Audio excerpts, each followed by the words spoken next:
And then I have a question here for me, which is what new pandemic do I think will be launched on the population next?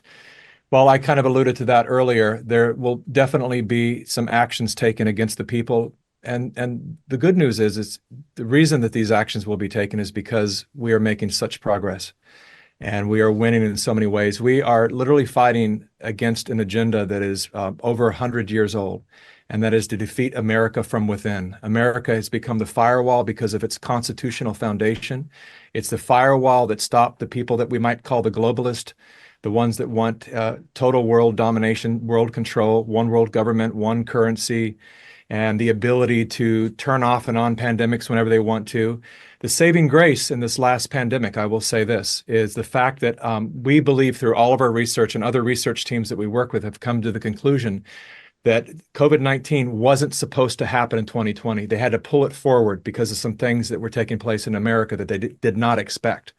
And as a result of that, they weren't ready. They weren't fully ready. By ready, I mean they didn't have a lot of the other countries fully captured, hadn't done their regime changes with their leadership that would actually fully participate in this program. And so now we have what is called outliers. We have other nations that are 4% vaccinated and totally healthy, didn't kill their economy. We have states within our own nation that did the same thing. So we're able to now look at those as some of the clearest case studies to say, you failed.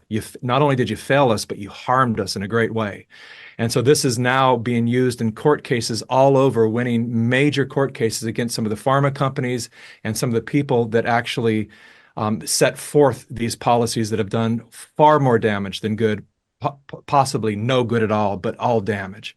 And so I will say to people to prepare, have some non-perishable food, have alternative power supplies handy, communication.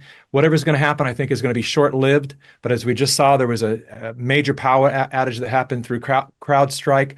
They're testing these things in the same way that they did Event 201 to test what it would be like for a pathogen to be released into the population. They've recently done these tabletop exercises to look at what it would be like if there was a total internet outage or an EMP attack or something like that. And so they're testing these things.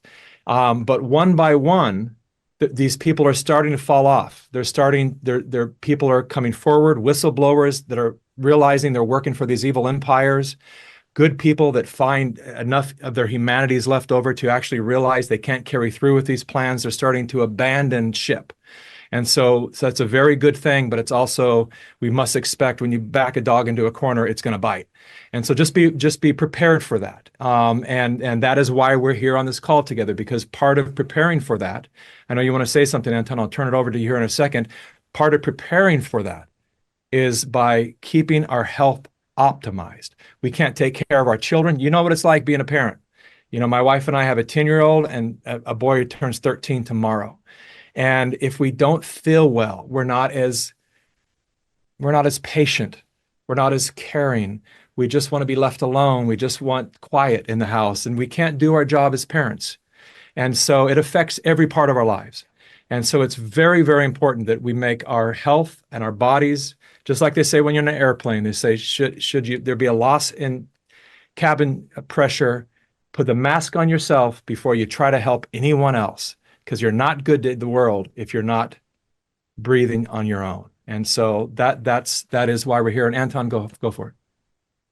Have fierce immunity in your cabinets. You know, yeah. We looked at 42 pathogens that the World Health Organization claims they're the next pandemic. We looked at them. Okay, yeah. We actually had patent on this stuff just for the sakes of it. We know a little bit about them, that how they actually invade and what they are doing in a way. So fierce immunity, you know, because it supports your innate immune response. That's nature designed that to fend off anything from viruses to fungi to bacteria. And I mean, it's essentially, that's the power of fierce immunity, because it plays into that defense mechanism nature designed, not the pharma companies. Nature designed that. And that's exactly what fierce immunity is doing. It gets that defense mechanism to your disposal. So if you take that early on, okay, you are really equipped to fend it off, because nature produces that stuff to get rid of those things. I mean, that's what vitamin D is doing. It gets the defense in your body, you know, when you need it.